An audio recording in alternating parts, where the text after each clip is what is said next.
सुरेखा जी अपने किराएदार रजत का कमरा साफ कर रही थी। तभी उनको अलमारी में अस्थि कलश मिले जिस पर उनके बेटे बहू की फोटो लगी थी। उसे देखते ही उनके पैरों तले जमीन खिसक गई, क्योंकि वो तो आज भी अपने बेटे और बहू का इंतजार कर रही थी। लेकिन उनके बेटे बहू के अस्थि कलश किराएदार के पास कैसे? और फिर अचानक उनके घर के बाहर बड़ी बड़ी गाड़ियां आकर खड़ी हो गईं। आखिर एक करोड़पति किराएदार का सच क्या था? एक साधारण सा लड़का सुरेखा जी के घर के सामने आकर रुक गया। उसके चेहरे पर थकान साफ दिखाई दे रही थी। उसने दरवाजा खटखटाया। कुछ ही पल बाद सुरेखा जी ने दरवाजा खोला। उनके बाल पूरी तरह से सफेद हो चुके थे और चेहरे पर अकेलेपन की गहरी लकीरें साफ नजर आ रही थी। लड़के ने बहुत विनम्रता से कहा, नमस्ते आंटी जी, मुझे पता चला है कि आपके यहाँ किराए के लिए कमरा खाली है। सुरेखा जी ने उसे ऊपर से नीचे तक देखा। लड़का बहुत ही सीधा साधा लग रहा था। उन्होंने पूछा, क्या नाम है तुम्हारा बेटा? लड़के ने मुस्कुराकर जवाब दिया, मेरा नाम रजत है। सुरेखा जी उसे कमरे तक ले गई।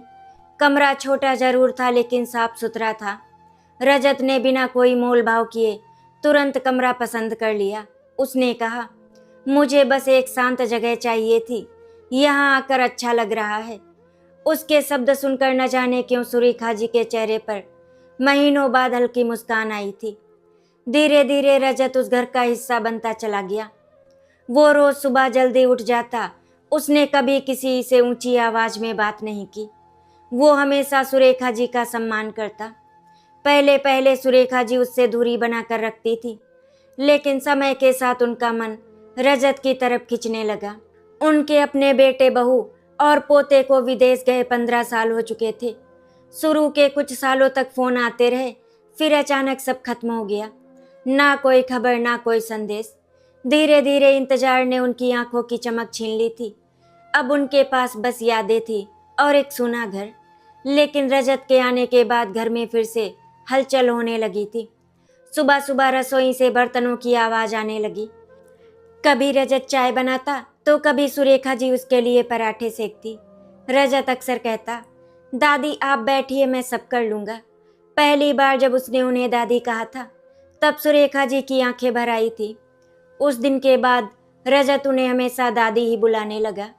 शाम को रजत ऑफिस से लौटने के बाद सुरेखा जी को साथ लेकर बाजार जाता, सब्जियां खरीदता, राशन उठाकर लाता और रास्ते भर उनसे हंसते हुए बातें करता। लोग उन्हें देखकर कहते, सुरेखा जी आपका पोता भी अब इतना बड़ा हो गया होगा।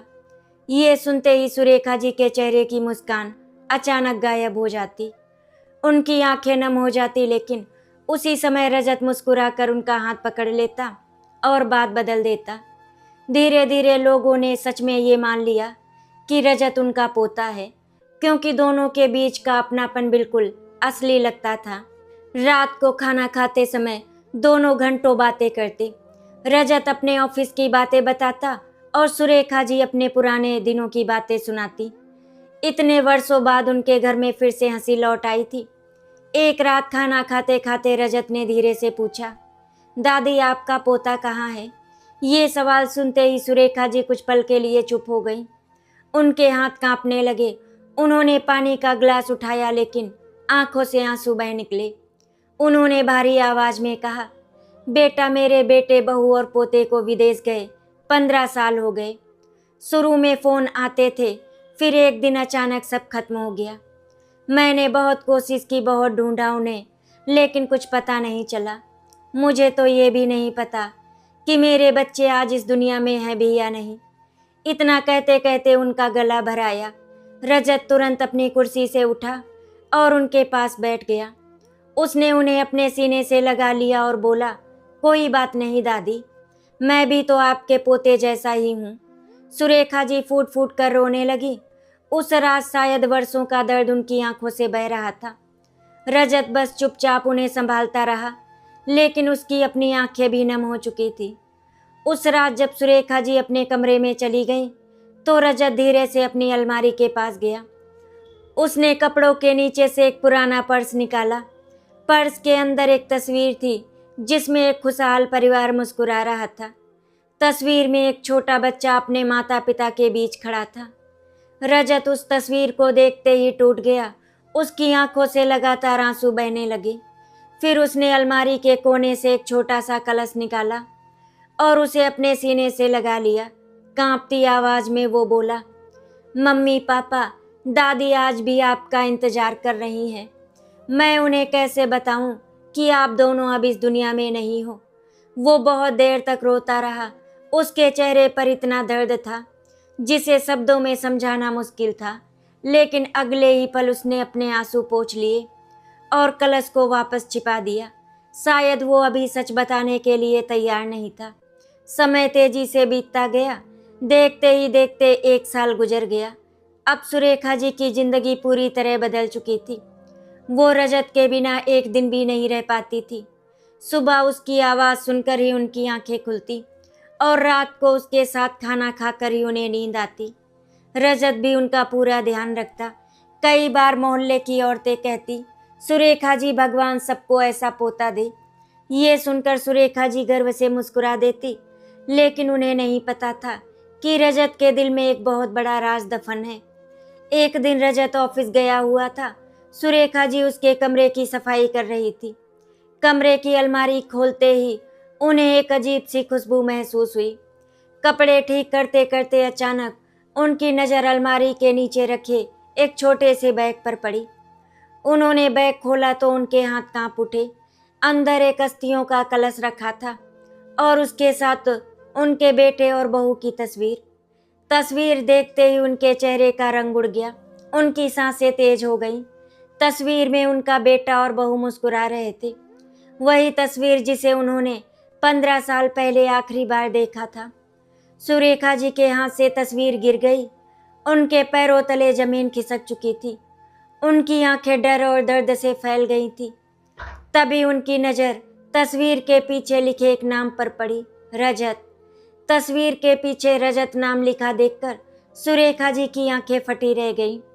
उनके हाथ बुरी तरह कांपने लगे। ऐसा लग रहा था जैसे अचानक उनके आसपास की सारी दुनिया घूमने लगी हो। उन्होंने कांपते हाथों से तस्वीर दोबारा उठाई। तस्वीर में उनका बेटा आकाश, बहू निधि और बीच में एक छोटा सा बच्चा मुस्कुरा रहा था। सुरेखा जी उस बच्चे के चेहरे को बार बार देखने लगी। धीरे धीरे उनकी सांसें तेज होने लगी, क्योंकि उस छोटे बच्चे का चेहरा बिल्कुल रजत जैसा लग रहा था। वही आंखें, वही मुस्कान, वही मासूमियत। उनके हाथों से तस्वीर छूटकर जमीन पर गिर गई। तभी उनकी नज़र उस अस्थियों के कलश पर पड़ी। उनके शरीर में जैसे जान ही नहीं बची थी। वो वहीं जमीन पर बैठ गई और फूट फूट कर रोने लगी। 15 सालों से जिन बच्चों का इंतजार करते करते उनकी आंखें पत्थर हो चुकी थी, आज अचानक उनकी तस्वीर और अस्थियां उनके सामने रखी थी। उनके दिल में हजारों सवाल एक साथ उठने लगे। अगर रजत उनका पोता है तो उसने अब तक सच क्यों छिपाया? अगर उनके बेटे बहू अब इस दुनिया में नहीं है तो ये सब हुआ कैसे? सुरेखा जी पूरी रात सो नहीं पाईं। उन्होंने तस्वीर को अपने सीने से लगाए रखा। उनकी आंखों से लगातार आंसू बहते रहे। बार बार उन्हें अपने बेटे की आवाज़ सुनाई दे रही थी। कभी वो सोचती कि कभी दरवाज़ा खुलेगा और उनका बेटा सामने खड़ा होगा, लेकिन अगले ही पल सच उनकी आंखों के सामने आ जाता। रात के करीब 10 बजे रजत घर लौटा। हमेशा की तरह उसने हंसते हुए आवाज़ लगाई, दादी आज देखिए आपके लिए क्या लाया हूँ। लेकिन जैसे ही वो कमरे में पहुंचा उसके कदम वहीं रुक गए। सुरेखा जी बिस्तर पर बैठी थी और उनके हाथ में वही तस्वीर थी। पास ही अस्थियों का कलश रखा था। रजत के चेहरे का रंग उड़ गया। उसकी आंखों में डर साफ दिखाई देने लगा। कुछ पल के लिए दोनों के बीच गहरा सन्नाटा छा गया। रजत समझ चुका था कि आज उसका सबसे बड़ा सच सामने आ चुका है। रजत धीरे धीरे सुरेखा जी के पास आया। उसके होंठ कांप रहे थे। उसने धीमी आवाज में कहा, दादी मैं आपको सब बताने वाला था, लेकिन इससे पहले ही वो कुछ और कह पाता। सुरेखा जी ने कांपती आवाज में पूछा, तू कौन है रजत? और मेरे बच्चों की अस्थियां तेरे पास कैसे आई? ये कहते कहते उनकी आवाज टूट गई। रजत की आंखों से आंसू बहने लगे। वो घुटनों के बल उनके सामने बैठ गया। उसने तस्वीर को अपने हाथों में लिया और रोते हुए बोला, दादी मैं आपका वही पोता हूँ जिसे आप 15 सालों से ढूंढ रही थी। ये सुनते ही सुरेखा जी की सांसें थम सी गईं। उन्हें लगा जैसे उनका दिल धड़कना भूल गया हो। वो अविश्वास से रजत को देखने लगी। रजत ने रोते हुए कहा, मैं झूठ नहीं बोल रहा दादी, मैं आपका पोता ही हूँ। सुरेखा जी ने कांपते हाथों से उसके चेहरे को छुआ। उनकी आंखों के सामने अचानक पुराने दिन घूमने लगे। उन्हें याद आया कि उनका छोटा सा पोता बचपन में बिल्कुल इसी तरह मुस्कुराता था। वही मासूम आंखें, वही चेहरा। अगले ही पल उन्होंने रजत को जोर से गले लगा लिया और जोर जोर से रोने लगी। वर्षों का दर्द जैसे एक पल में बाहर निकल आया था। वो बस बार बार यही कह रही थी, मेरा बच्चा, मेरा पोता। रजत भी उनसे लिपट कर रो रहा था, लेकिन उस रात उन आंसुओं में खुशी कम, दर्द ज्यादा था। कुछ देर बाद सुरेखा जी ने खुद को संभालते हुए पूछा, लेकिन बेटा ये सब कैसे हुआ? मेरे बेटे और बहू कहाँ हैं? ये सवाल सुनते ही रजत का चेहरा दर्द से भर गया। उसने कांपते हाथों से अस्थियों के कलश को उठाया और बोला, दादी, मम्मी, पापा अब इस दुनिया में नहीं रहे। ये सुनते ही सुरेखा जी की चीख निकल गई। उनका पूरा शरीर कांपने लगा। उन्होंने अपने कानों पर हाथ रख लिए। वो बार बार कह रही थी, नहीं ऐसा नहीं हो सकता, लेकिन सच अब उनके सामने था। रजत रोते हुए बोला, दादी 15 साल पहले जब हम विदेश गए थे तब शुरू में सब ठीक था। पापा वहाँ एक बड़ी कंपनी में काम करते थे। हमारी जिंदगी बहुत अच्छी चल रही थी, लेकिन एक रात सब खत्म हो गया। रजत की आंखों के सामने वो खौफनाक रात घूमने लगी। उसने कांपती आवाज में कहा, उस रात हम लोग कार से घर लौट रहे थे। बहुत तेज बारिश हो रही थी। अचानक से सामने से आ रहे ट्रक ने हमारी कार को जोरदार टक्कर मार दी। ये कहते कहते रजत का गला भराया। उसने रोते हुए कहा, जब मेरी आंख खुली तो मैं अस्पताल में था, लेकिन मम्मी पापा मुझे छोड़कर जा चुके थे। सुरेखा जी पत्थर की तरह बैठी सब सुन रही थी। उनके आंसू लगातार बह रहे थे। रजत ने आगे कहा, उस हादसे के बाद मैं बिल्कुल अकेला हो गया था। वहाँ मम्मी पापा का कोई अपना नहीं था, तो कुछ लोगों ने मुझे अनाथ आश्रम भेज दिया। मैं बहुत छोटा था दादी, मुझे कुछ समझ नहीं आता था, लेकिन मुझे बस एक बात याद थी, मेरी एक दादी भारत में रहती हैं। रजत ने रोते हुए कहा, मैंने कई साल आपकी तलाश की, बहुत मुश्किलों से आपके पुराने घर का पता मिला। जब पहली बार मैंने आपको देखा तो मैं खुद को रोक नहीं पाया, लेकिन मैं डर गया था दादी। मुझे डर था कि अगर मैं अचानक सच बता दूंगा तो आप टूट जाएंगी।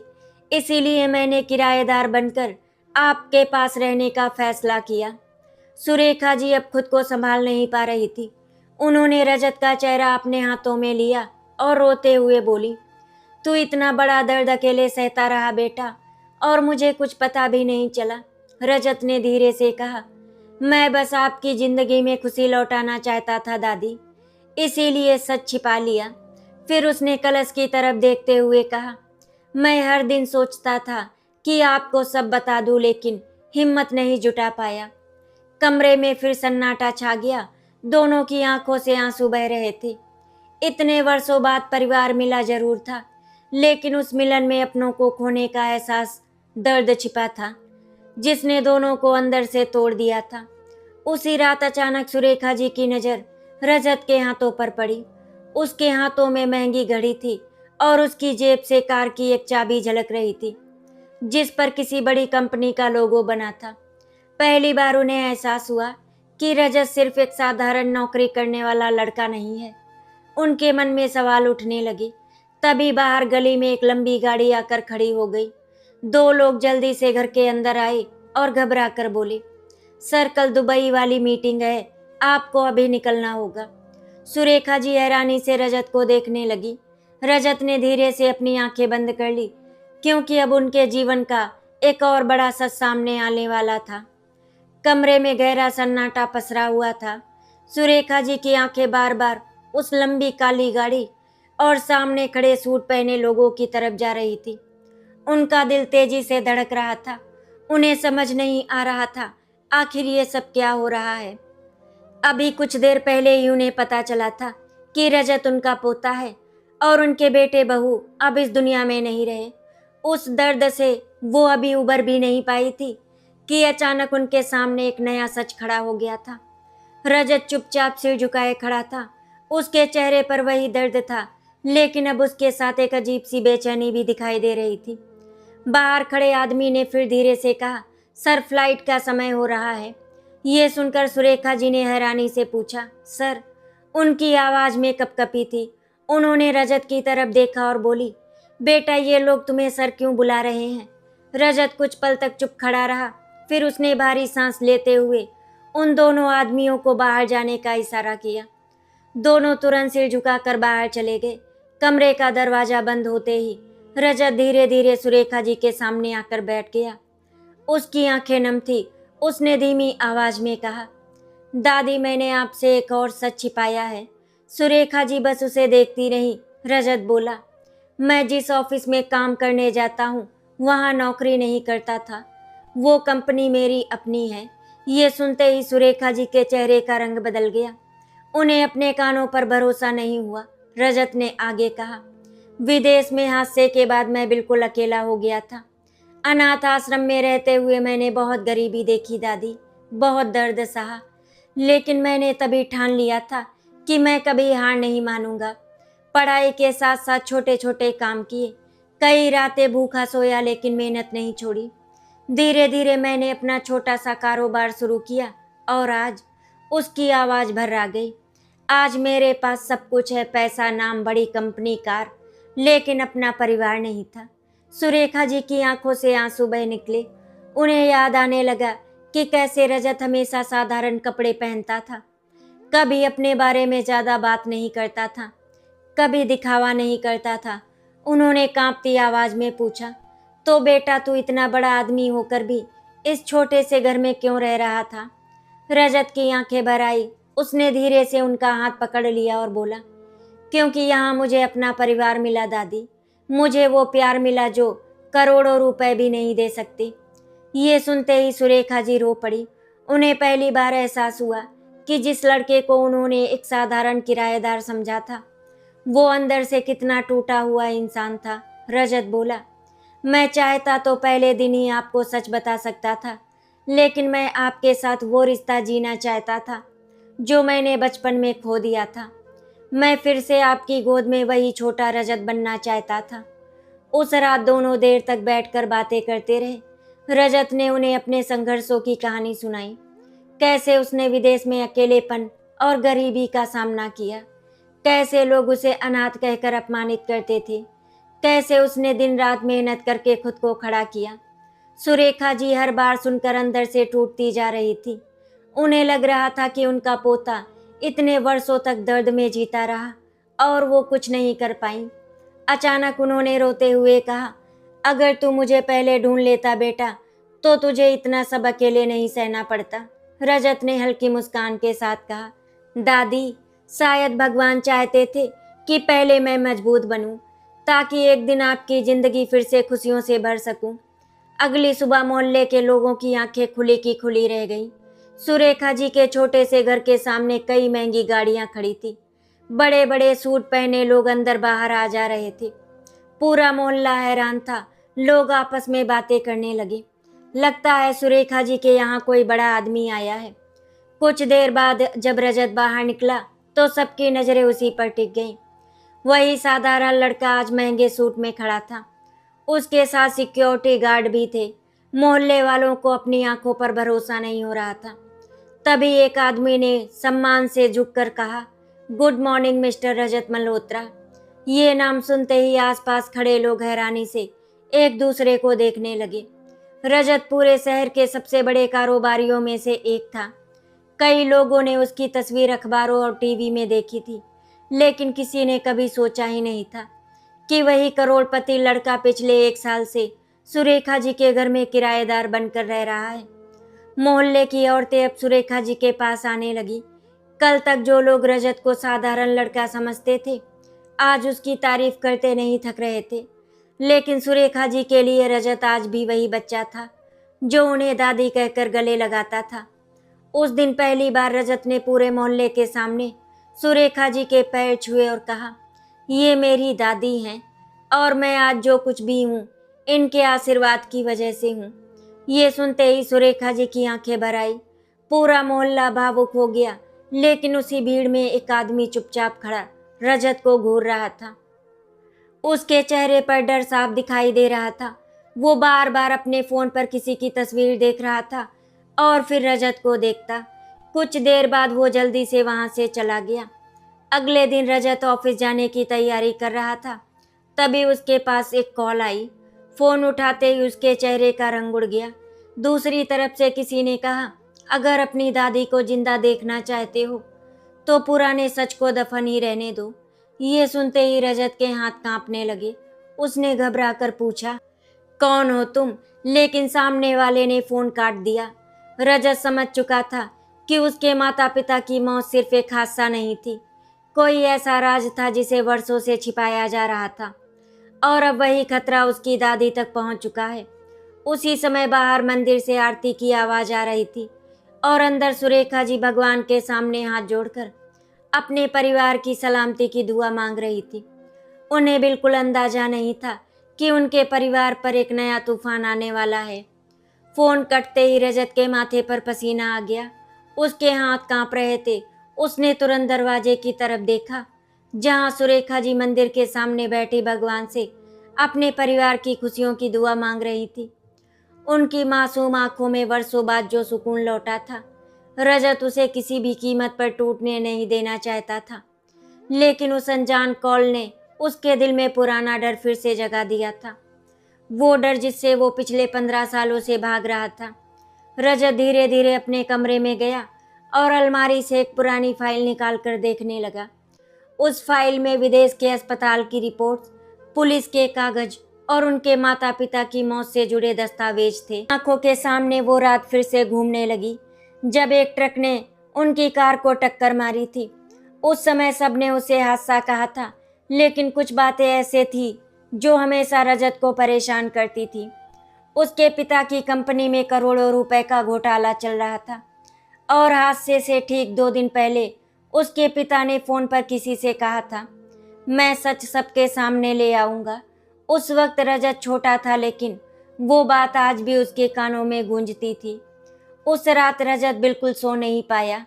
सुबह होते ही उसने अपने पुराने दोस्त और वकील अमन को घर बुलाया।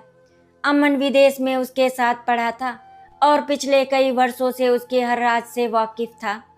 जैसे ही अमन घर पहुंचा, उसने घबरा कर पूछा, क्या हुआ रजत, इतनी सुबह क्यों बुलाया?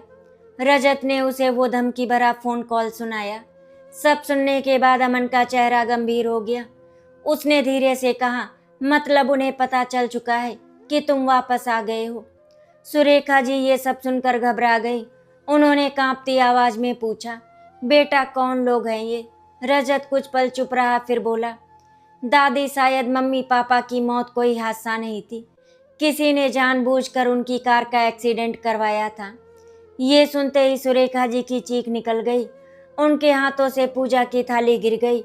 वो कांपते हुए दीवार का सहारा लेकर बैठ गई। उनकी आंखों के सामने अपने बेटे और बहू का चेहरा घूमने लगा। इतने सालों तक वो उन्हें सिर्फ खोया हुआ समझती रही, लेकिन अब पता चल रहा था कि शायद किसी ने उनसे उनका परिवार छीन लिया था। अमन ने रजत को समझाते हुए कहा, देखो, अगर ये सच है तो मामला बहुत बड़ा है। तुम्हारे पापा जिस कंपनी में काम करते थे, वहाँ करोड़ों का खेल चल रहा था। हो सकता है उन्होंने किसी का सच पकड़ लिया हो। रजत ने गुस्से से मुट्ठियां बींच ली। उसकी आंखों में दर्द के साथ आग भी दिखाई दे रही थी। उसने कहा, अगर किसी ने मेरे मम्मी पापा को मुझसे छीना है तो मैं उसे छोड़ूंगा नहीं। लेकिन तभी सुरेखा जी ने उसका हाथ पकड़ लिया। उनकी आंखों से आंसू बह रहे थे। उन्होंने रोते हुए कहा, नहीं बेटा, मैं तुझे खो नहीं सकती। इतने साल बाद भगवान ने मुझे मेरा पोता लौटाया है। अब मैं तुझे कुछ नहीं होने दूंगी। रजत ने तुरंत उन्हें गले लगा लिया। वो समझ सकता था कि एक माँ पहले ही अपना बेटा खो चुकी है। अब वो अपने पोते को खोने का डर सह नहीं सकती थी। उसी शाम रजत और अमन पुराने कागजों की जांच करने लगे। तभी उन्हें एक ऐसा नाम मिला जिसे देखकर दोनों हैरान रह गए। वो नाम था विक्रम सेठी, जो कभी रजत के पिता का बिजनेस पार्टनर हुआ करता था। हादसे के कुछ महीनों बाद ही वो अचानक अरबपति बन गया था। रजत की आंखों के सामने कई पुरानी बातें जुड़ने लगी। उसे याद आया कि हादसे से एक दिन पहले उसके पिता बहुत परेशान थे। उन्होंने फोन पर किसी से कहा था, विक्रम ने बहुत बड़ा धोखा दिया है। ये याद आते ही रजत का गुस्सा बढ़ गया। अमन ने धीरे से कहा, मुझे लगता है तुम्हारे पापा कंपनी के घोटाले का सच जान गए थे और शायद उसी वजह से वो अपनी बात पूरी नहीं कर पाया, लेकिन सब समझ चुके थे। उधर दूसरी तरफ विक्रम सेठी अपनी आलीशान बंगले में बैठा शराब पी रहा था। उसके सामने रजत की तस्वीर रखी थी। वो गुस्से में बोला, मुझे लगा था वो बच्चा मर गया होगा, लेकिन वो जिंदा बच गया। तभी उसका आदमी बोला, सर वो अपनी दादी के साथ रह रहा है। ये सुनते ही विक्रम सेठी की आंखों में खतरनाक चमक आ गई। उसने धीमी आवाज में कहा, अगर रजत सच तक पहुंच गया तो सब खत्म हो जाएगा। फिर उसने अपने आदमी को आदेश दिया, उस बूढ़ी औरत पर नजर रखो। रजत की सबसे बड़ी कमजोरी वही है। अगले दिन सुबह रजत ऑफिस जाने की तैयारी कर रहा था। तभी सुरेखा जी ने उसके माथे पर हाथ रखकर कहा, जल्दी वापस आ जाना बेटा। रजत मुस्कुराया और बोला, आप चिंता मत करो दादी। लेकिन जैसे ही वो बाहर निकला, उसे ऐसा महसूस हुआ जैसे कोई उसका पीछा कर रहा हो। उसने पीछे मुड़कर देखा, लेकिन सड़क खाली थी। दूसरी तरफ घर के अंदर सुरेखा जी अकेली बैठी थी। अचानक दरवाजे की घंटी बजी। उन्होंने जाकर दरवाज़ा खोला तो सामने एक अनजान आदमी खड़ा था। उसके हाथ में एक पुराना लिफाफा था। उसने बिना कुछ कहे वो लिफाफा सुरेखा जी के हाथ में थमा दिया और तेजी से वहां से चला गया। घबराते हुए सुरेखा जी ने लिफाफा खोला। अंदर एक पुरानी तस्वीर थी, जिसमें उनके बेटे आकाश के साथ विक्रम सेठी खड़ा मुस्कुरा रहा था। तस्वीर के पीछे लाल स्याही से लिखा था, अपने पोते को सच जानने से रोक लो, वरना इस बार चिता एक नहीं जलेगी। तस्वीर के पीछे लिखी धमकी पढ़ते ही सुरेखा जी के हाथ सुन्न पड़ गए। उनकी आंखों के सामने अंधेरा छाने लगा। कांपते हुए हाथों से उन्होंने तस्वीर को सीने से लगा लिया। उनके दिल में बस एक ही डर था, कहीं वो अपने पोते को भी ना खो दे। इतने सालों बाद भगवान ने उन्हें रजत के रूप में जीने की वजह दी थी और अब कोई उस खुशी को उनसे छीन लेना चाहता था। वो जल्दी से कुर्सी पर बैठ गई। उनके हाथ लगातार कांप रहे थे। बार बार उनकी नज़र दरवाजे पर जा रही थी। ऐसा लग रहा था जैसे कोई घर के बाहर खड़ा उन्हें देख रहा हो। उन्होंने तुरंत रजत को फ़ोन मिलाया, लेकिन उसका फ़ोन बिजी जा रहा था। उनकी घबराहट बढ़ती जा रही थी। आंखों से लगातार आंसू बह रहे थे। वो भगवान के सामने हाथ जोड़कर बस यही प्रार्थना कर रही थी, हे भगवान, अब मेरे पोते को मुझसे मत छीनना। उधर रजत अपनी गाड़ी से ऑफिस जा रहा था, लेकिन उसका मन बेचैन था। उसे बार बार लग रहा था कि दादी खतरे में है। तभी अमन का फ़ोन आया। उसने घबराई आवाज में कहा, रजत, मैंने विक्रम सेठी के पुराने रिकॉर्ड निकलवाए हैं। तुम्हारे पापा कंपनी का पूरा सच पुलिस तक पहुंचाने वाले थे। विक्रम सेठी ने करोड़ों रुपए की हेराफेरी की थी। अगर तुम्हारे पापा सच बोल देते तो वो बर्बाद हो जाता। रजत की आंखों में गुस्सा भर आया। उसने दांत भींचते हुए कहा, क्या कोई सबूत मिला? अमन ने धीमी आवाज में कहा, हाँ, लेकिन मामला बहुत खतरनाक है। तुम्हारे पापा की कार के ब्रेक हादसे से पहले खराब किए गए थे। ये सुनते ही रजत का दिल कांप उठा। उसकी आंखों के सामने अपने माता पिता का चेहरा घूम गया। इतने सालों तक वो जिस हादसे को किस्मत समझता रहा, वो दरअसल एक साजिश थी। रजत तुरंत गाड़ी मोड़कर घर की तरफ भागा। रास्ते भर उसके हाथ कांप रहे थे। उसके मन में बस एक ही डर था कि कहीं विक्रम सेठी दादी को नुकसान न पहुंचा दे। जब वो घर पहुंचा तो दरवाजा खुला हुआ था। ये देखकर उसका दिल जोर से धड़कने लगा। वो तेजी से अंदर भागा। अंदर का नजारा देखकर उसकी सांसें थम गई। सुरेखा जी जमीन पर गिरी हुई थी और उनके हाथ में वही पुरानी तस्वीर थी। रजत घबराकर उनके पास बैठ गया। उसने रोते हुए कहा, दादी दादी, आंखें खोलिए। सुरेखा जी की सांसें चल रही थी, लेकिन वो बहुत कमजोर हो चुकी थी। शायद ज़्यादा सदमा सहने की वजह से उनकी तबीयत बिगड़ गई थी। रजत तुरंत उन्हें अस्पताल लेकर भागा। रास्ते भर उसकी आंखों से आंसू बहते रहे। वो बार बार खुद को दोष दे रहा था। अगर वो यहाँ पर नहीं आता, अगर वो सच की तलाश ना करता, तो शायद दादी आज इस हालत में ना होती। अस्पताल के बाहर रजत बेचैन होकर इधर उधर घूम रहा था। कुछ देर बाद डॉक्टर साहब बाहर आए और बोले, इनकी हालत बहुत नाजुक है, इन्हें बहुत बड़ा सदमा लगा है। ये सुनते ही रजत टूट गया। वो दीवार के सहारे बैठ गया और जोर जोर से रोने लगा। इतने वर्षों तक उसने खुद को मजबूत बनाए रखा था, लेकिन आज वो अंदर से पूरी तरह बिखर चुका था। उसे लग रहा था कि वो अपने परिवार को फिर से खो देगा। कुछ देर बाद उसे आईसीयू में जाने की इजाज़त मिली। रजत धीरे धीरे सुरेखा जी के पास पहुंचा। उनके चेहरे पर कमजोरी साफ दिखाई दे रही थी। उन्होंने बहुत मुश्किल से आंखें खोली और कांपते हाथों से रजत का चेहरा छुआ। फिर धीमी आवाज में बोली, बेटा अब मुझे सब समझ आ गया है। तेरे मम्मी पापा हमसे छीने गए थे। ये कहते कहते उनकी आंखों से आंसू बहने लगे। रजत ने उनका हाथ पकड़ लिया और रोते हुए बोला, दादी मैं वादा करता हूँ मम्मी पापा को इंसाफ दिलाकर रहूँगा। लेकिन सुरेखा जी ने धीरे से सिर हिलाया। उन्होंने टूटी हुई आवाज में कहा, मुझे इंसाफ नहीं चाहिए बेटा, मुझे बस तू चाहिए। मैंने अपना बेटा खो दिया, बहू खो दी, अब तुझे नहीं खो सकती। ये सुनते ही रजत की आंखें भर आई। उसने दादी के हाथों को अपने माथे से लगा लिया। सुरेखा जी ने कांपती आवाज में कहा, पैसा दौलत करोड़ों की कंपनी, ये सब एक दिन खत्म हो जाएगा बेटा, लेकिन परिवार अगर टूट जाए ना, तो इंसान जिंदगी भर अकेला रह जाता है। रजत फूट फूट कर रोने लगा। उसे एहसास हो रहा था कि इतने वर्षों तक वो सिर्फ बदला और सच की तलाश में जी रहा था, लेकिन असली खुशी तो उसे इसी छोटे से घर और अपनी दादी के साथ मिली थी। तभी आईसीयू के बाहर अचानक हंगामा होने लगा। अमन भागता हुआ अंदर आया और घबरा कर बोला, रजत, पुलिस ने विक्रम सेठी को गिरफ्तार कर लिया है। उसने सब कबूल कर लिया। रजत कुछ पल के लिए चुप रह गया।